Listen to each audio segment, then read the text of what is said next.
Hello, and welcome to part two of an overview of digital marketing essentials. And this is specifically on chapter three, which is all about analytics. In the last video, I went over some of the introductory pieces, talking about core analytics and key performance indicators, specifically conversions, traffic, and numbers similar to that. We also broke down the two different major types of websites that we deal with on a regular basis. We have the online store website and also a lead generation website, which is more in a B2B setting. Today, we're going to look a little bit more at some attribution examples, and then I'm going to jump ahead in the lecture slides to a couple other important pieces before we wrap up the chapter. I did mention in the last video that I really wanted to show an overview of Google Analytics as well. I will try to do that today too, if we can do so in a timely manner. So let's start here with attribution. Attribution, as a definition, is essentially answering the question of how did somebody convert? If we call this the conversion, say making a purchase or filling out a lead form or whatever your conversion is, a lot of times we as digital marketers want to know, how did somebody end up taking that action? And then how can we get more of that in the future? So as a result, Google Analytics has a way of measuring that, in that it takes a look at an individual and all of the different ways that they can visit a website, like how they get there. And then it will combine them into a model and provide an output for the analyst. We'll show that slide at the end of this group. So let's take a step back and let's start with an example. Right. So this is you go to the New York Times, you see an ad perhaps for we'll go back to last video's example, an ad for a t-shirt store online. You really like what you see from the t-shirt. You go to the store online, you make a purchase, check out, the end, right? It's pretty easy where we can look back in analytics and say, okay, we got a conversion for however much it was, $10. And the channel it came from was an advertisement. Okay, easy, from the New York Times specifically. But then, that's a very uncommon, very uncommon example. And this one is a much more frequently seen piece. So an attribution example two, it's a similar path where you, the individual on the left, could go from the New York Times. You could be on the New York Times website and then go to the website where you made a product or you purchased a product, or maybe you searched something on the website or something on Google and then ended up there, or perhaps you saw a sign and just typed it in. In this example, you don't really know what it is that led to the actual purchase. You do know that the individual went to all three, visited the website through three different methods.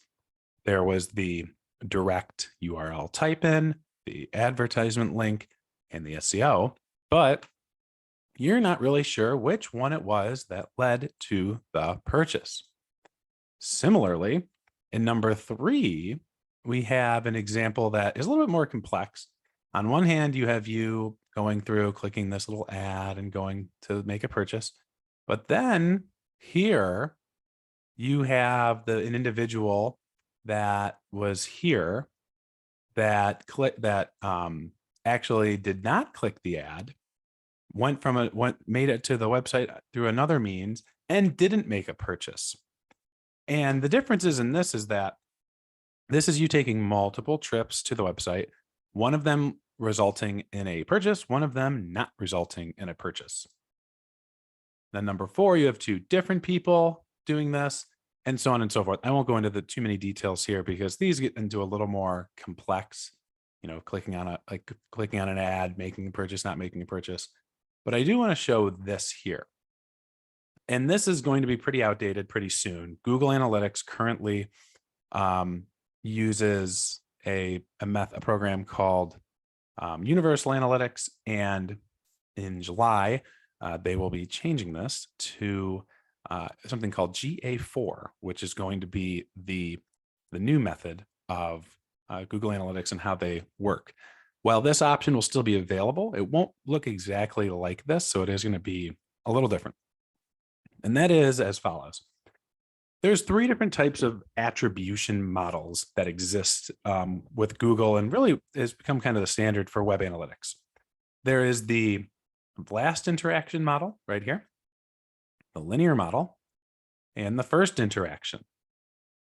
If you look at these little graphs, they kind of describe what they mean. So let's go back to the example of the New York Times that we just saw, those attribution examples. Say you had that example where, let me go back. You ended up on this website 3 different ways. You typed in the URL after you saw it on a billboard. You clicked on an ad in the New York Times website, and you searched the company and then went there. Now, those 3 fall under organic search. That's how, that's how you got there. Direct, which is typing in the URL. And where is it? I guess we'll count this as a referral. And a referral, which is a link from another website. That is 3 different types of methods that you use to get to a website. Now, you don't know, if you visited a website 3 times, and on the 3rd one, let's say let's say you first Googled it, then you clicked an ad, and then you directly typed it in and made the purchase, right? So whatever you did first, where you didn't make a purchase, right? That's called a first interaction. If on the last interaction is like the last time that you visited a website when you ultimately made the purchase. And then the middle is just kind of the middle. But knowing that you took 3 different visits to the website, and on the 3rd one, you made a purchase. Right? Because if we go back to this, right, there's question marks here, but we're going to say, for the sake of this example, that when you saw the billboard, 80% off, man, that led to a purchase. These 2 did not. So last interaction attribution would mean that, hey, the whole sale goes to the last visit that happened when they made the conversion. That is this right here, last interaction. All of the dollars of the sale are attributed in Google Analytics to the direct visit. Okay. On the flip side, say the first interaction, which was the search, right? You searched, I don't know, boutique or something, whatever it was that you were purchasing. The first interaction, you can also give credit reasonably to, if you're like, well, if not for the first interaction, it never would have happened. Probably true. So you could also do it that way. Then you're assigning all of the dollar value of the conversion to the very first visit that the user made. Now, remember, in analytics, Google tracks all of these users. And so Google knows when it's you who has these 3 different visits. Now, this also assumes that you're using the same device. So when we talk about cross-device analytics here and trying to measure usability, that's a different discussion. But for the sake of argument, say you're on your phone for all 3 of these, and first time you went through to the website via search, second time you went through an ad on the New York Times, and the 3rd time you saw a billboard and you typed it in. So we've looked at last interaction and first interaction. Now, linear interaction is cutting up the dollar value of that conversion among all 3 channels. So back here, right? This is the last interaction. This is the first interaction. But if you use linear interaction, the argument there is that, hey, all 3 of these should be provided equal amounts of the revenue in terms of the channel that gets the credit, because they all work together to lead to a conversion. Be that as it may, that's not always utilized by companies. It really depends on kind of what they're trying to argue and what the narrative is that they're trying to share. But as a result, right, then all three of these arrows get the attribution. Now, say it was say you spent $30. That would then give $10. That would attribute $10 to organic search, $10 to direct traffic, and $10 to the referral. So I personally actually use a weighted distribution where there's like you should give credit to all of them, but I think the first and the last deserve a little bit more credit than the middle. But it also depends on how many there are. And right now it's a kind of a difficult process to set that up. But anyways, these are the three default options available. And if you look at this, the conversion and the value, you can see what the dollar value is if you change the interaction models. So the last interaction model leads to these types of dollars, the linear leads to these, and the first interaction leads to these. Now, the one thing you will notice here, though, no matter what it is, no matter what type of interaction you use, organic search always comes out on top.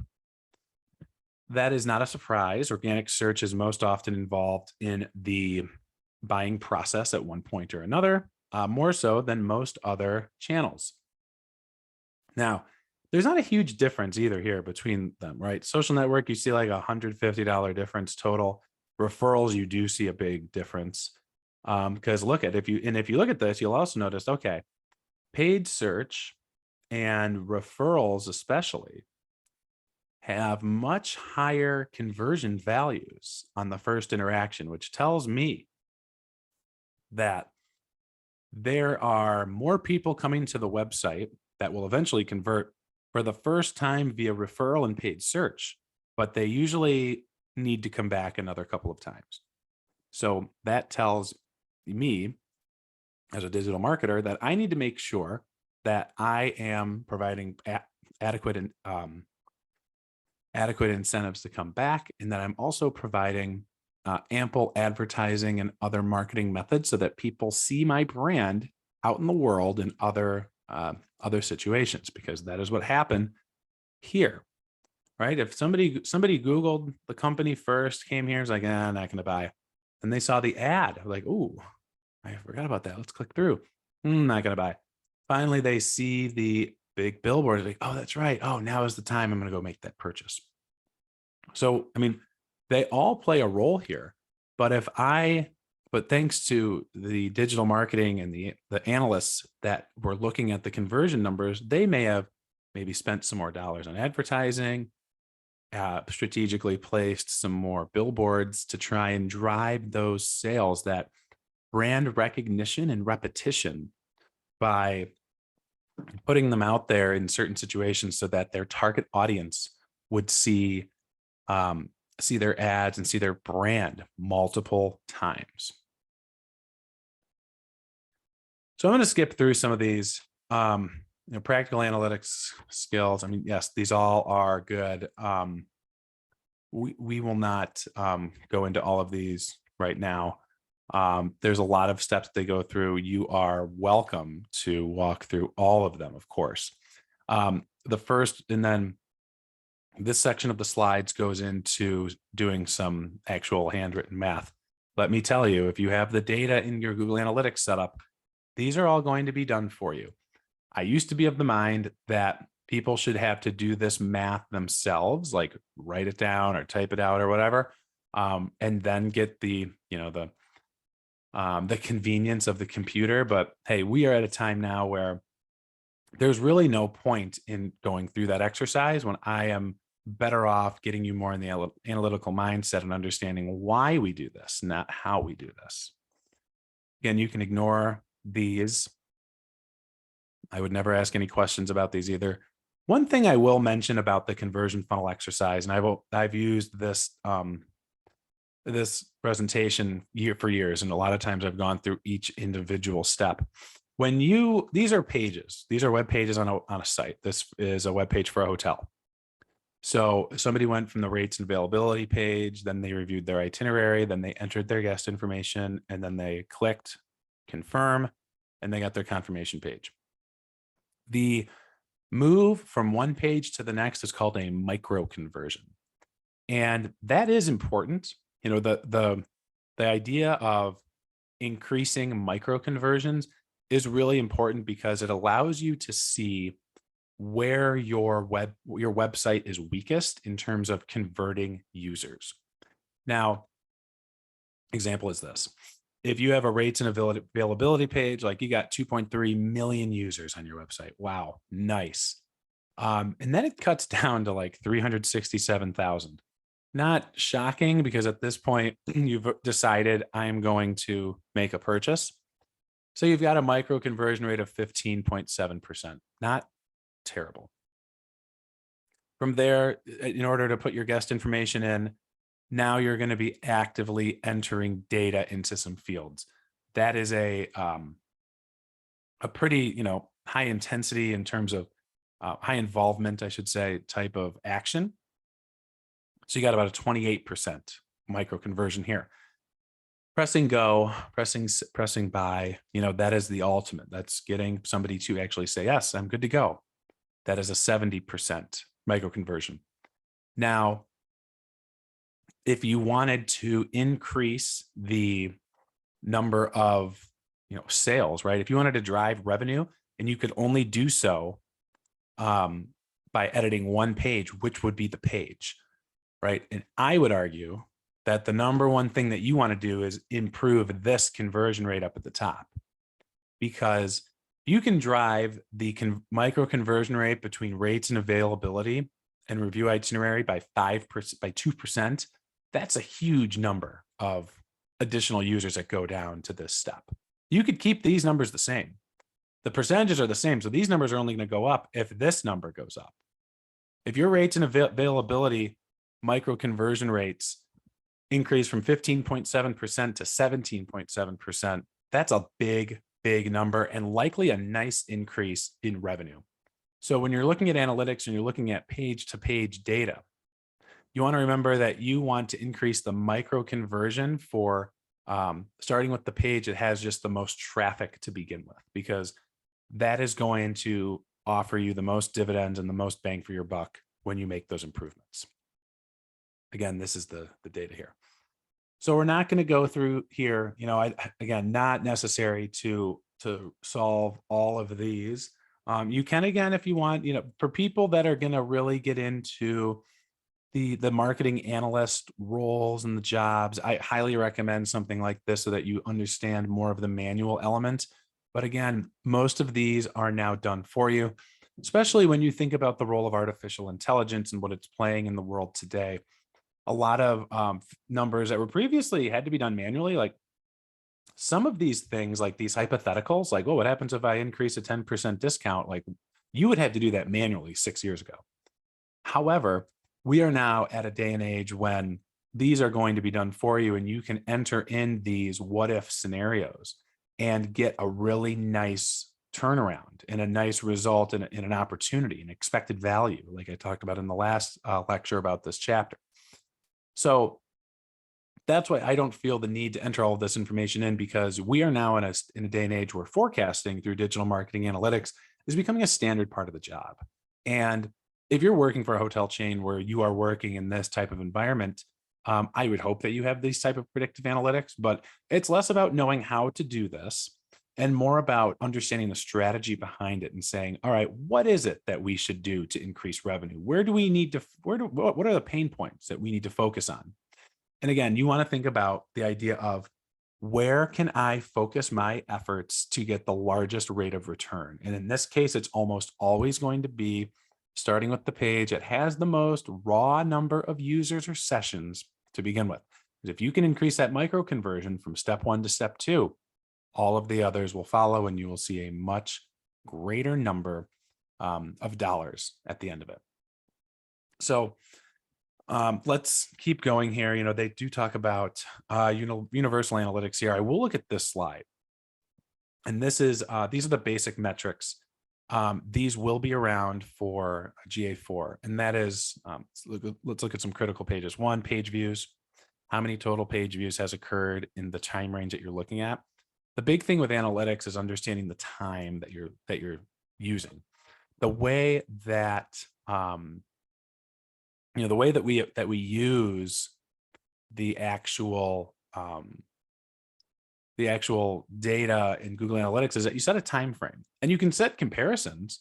You can say like, hey, I want to look at my numbers for the last week compared to the week before, or I want to look at the last year compared to the year before.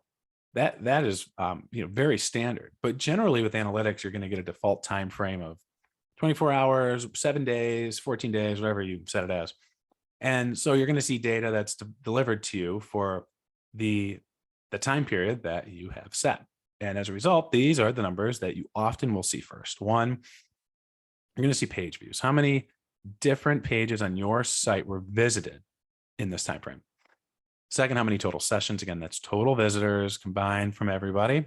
Users is how many unique individuals, like I talked about in the last analytics video. Average time on page, what is the average time spent on an individual page, not on an entire website visit? If I go to 3 pages and I spend 1 minute on the first page, 2 minutes on the second page, 3 minutes on the third page, right? Those are going to get averaged out for an average time on page for the site. You can also look at this data for individual pages to see how they are doing compared to the site average, and also how they're just doing compared to each other. Entry is how many entries occurred on either on an individual page, typically, because entries otherwise are just visits. And then exits, how many exits occurred from a specific page. Usually that's exit rate that you'll see, which is of the total number of visitors that were on a certain page, how many of them left the site from that page. And that number doesn't really tell you a ton unless it's like the home page.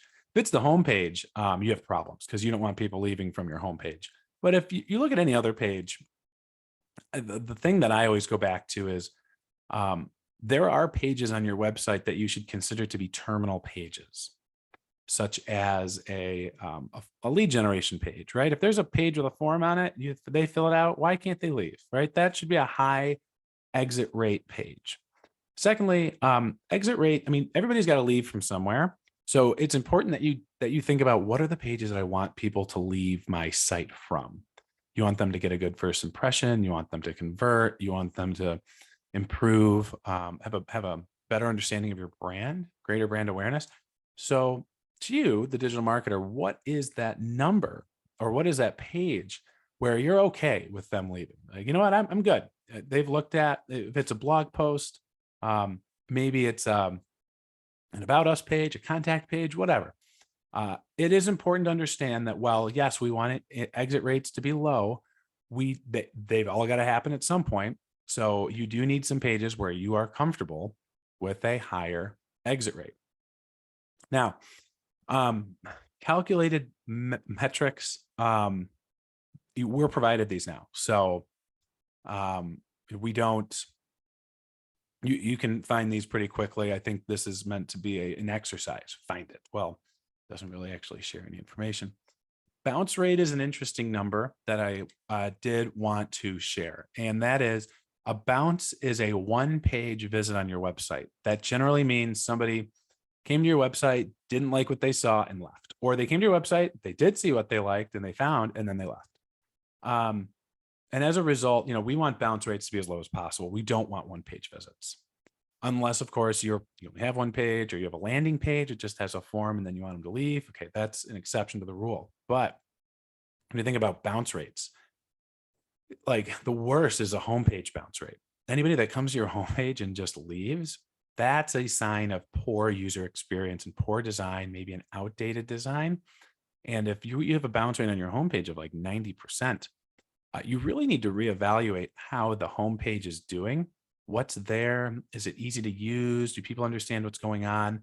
And really got to take a look at that in depth and figure out, okay, what is it that is leading to those poor numbers?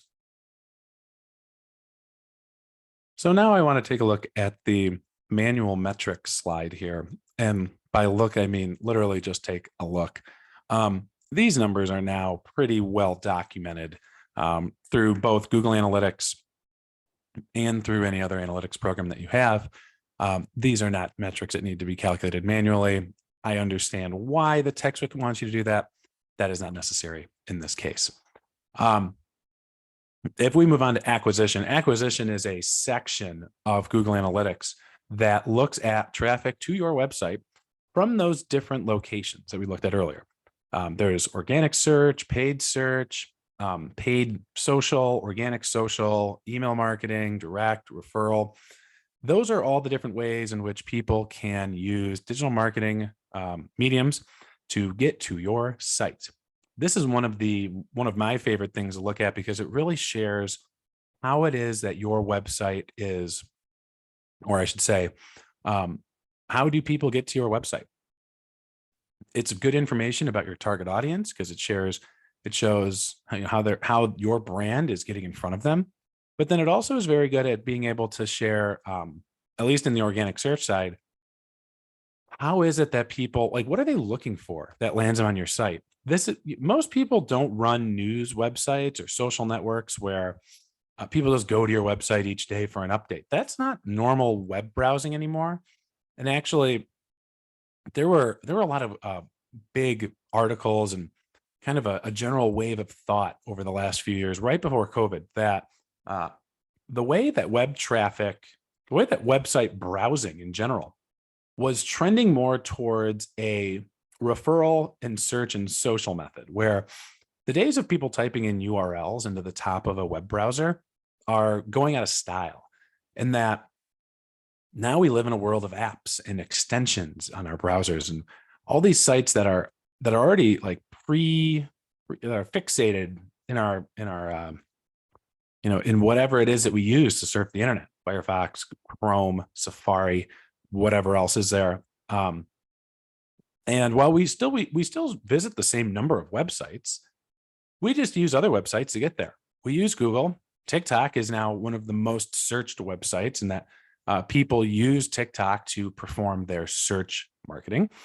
And social media, there are as many outbound links on social media as there ever have been before, contrary to popular belief. Because you look at Facebook and Facebook and LinkedIn have both come out and publicly said that if you put an external link in your post, that it's going to get, the algorithm is going to push it down and de-emphasize it.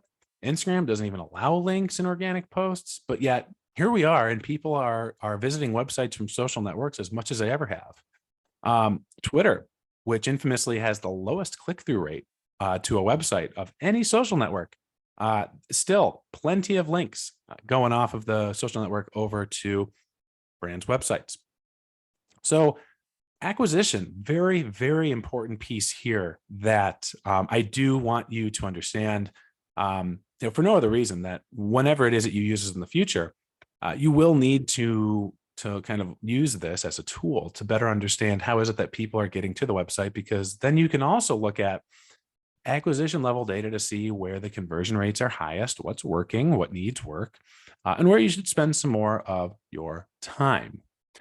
Segmentation is another piece. This is similar to what we just looked at in the last part of the chapter overview video. And that is that there's a lot more data. You can segment audiences based on the device type they use, a cell phone, a tablet. You can even look at the browser, the type of browser. You can look at new user versus a returning user, which is always interesting because the habits are usually pretty different. What time of the day is it? And then where they are. With Google, location is based on metro areas. So, although not just metro areas. So with me being in Detroit, there's Detroit, but then Ann Arbor is a separate one. And then you have Dearborn as another one. So not exactly sure how they group those. I tend to just look at the top ones and see, are there any anomalies, anything that's out of the ordinary? Like one time, a client that I was working with, all of their traffic has historically come from the state of Michigan. And 1 month, their web traffic spiked, and they got like a 90% increase in total traffic. So I looked at the acquisition. I didn't look out of the ordinary, just the organic search skyrocketed. Then I went to the location, and all of those visits came from Singapore. And so I was able to get it down to the point where, okay, these numbers are coming from Singapore. They all came from organic search, and the average time on site was about 3 seconds. So I deduced that it was definitely bot traffic because there were no increases in conversions. The pages per session were less than one or just one. And they really didn't contribute to anything other than those basic high level metrics of users, sessions, and really increasing the organic search numbers. So now there's some slides on acquisition reporting. I'm just going to go through these. These are different types of reporting where you can share different types of numbers on different pieces of the Google Analytics puzzle. Acquisition, 3 different types. Engagements. If people want to know, hey, I want an engagement report for my website, these would be the numbers you use. Monetization, which is talking about more revenue. More about attribution. And then that is the last slide. So I will cut it here. I'll do a really quick overview of GA4 analytics here separately. So that'll be a third video. But that is an overview of chapter 3 analytics here in the Digital Marketing Essentials textbook. Hopefully this wasn't too fast. I didn't move too quickly, but most of the slides and the information to learn about analytics are kind of revolving around the world of Google. And that website analytics are really dominated by Google. There are other numbers. There are other programs out there, something like HubSpot, something like Adobe has a tool. But if you can understand Google Analytics and how that works, you're going to be in good shape for most of your analytics work moving forward. And even if you don't know analytics, even if you don't end up using analytics, you'll have a good understanding of how it works, why it's important, what are these different numbers, and how can you use this data to better turn around and inform your decision-making and the updates that you make on your website. The end goal of analytics is really to help you be more efficient in the updates that you do to your website and the changes that you make on a regular basis. If it's ever time to create a new website, where do you start? Do you start by looking at what websites look cool? No, you want to look and see what is it that your audience is looking for first? What are the goals of your website and your brand online?